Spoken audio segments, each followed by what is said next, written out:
When I was a boy, I really used to like to go down to my cousin Timmy's. It started when I was just really 2, 3 years old, and my mom going to Aunt Jeanette's house. And that was my grandfather Jules and my grandmother Antiliop. It was their family home. And when they died, my Aunt Jeanette, their daughter, my dad's sister, she and her husband uh, took that home and they began to grow their family. And I think they had like 10 children. And I used to love going there. Well, I guess I was 7, 8 years old, maybe 9. And I went down to their house one day, and Timmy says, let's go next door to Lel's house, Llewellyn. That was my other cousin, Uncle Hawkey's son. He's a little older.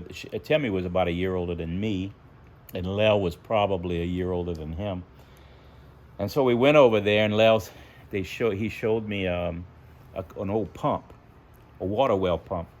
And I said, what is that? And he said, well, water comes out of it. And I started doing this, and it just didn't there was no water coming out. So we got to prime the pump.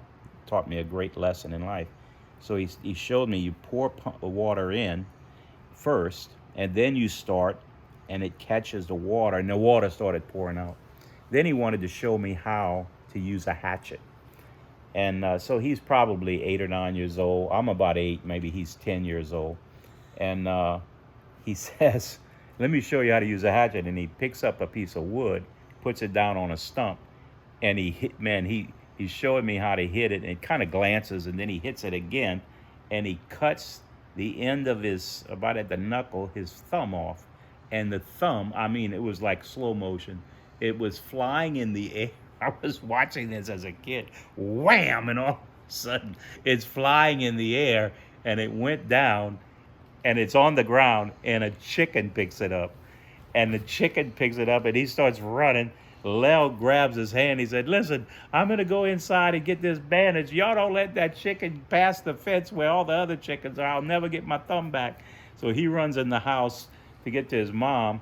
And Timmy and I and Lel's little sister, we start chasing that chicken. And I'm telling you, it was like a soccer game. We trying to keep that chicken on this side of the yard.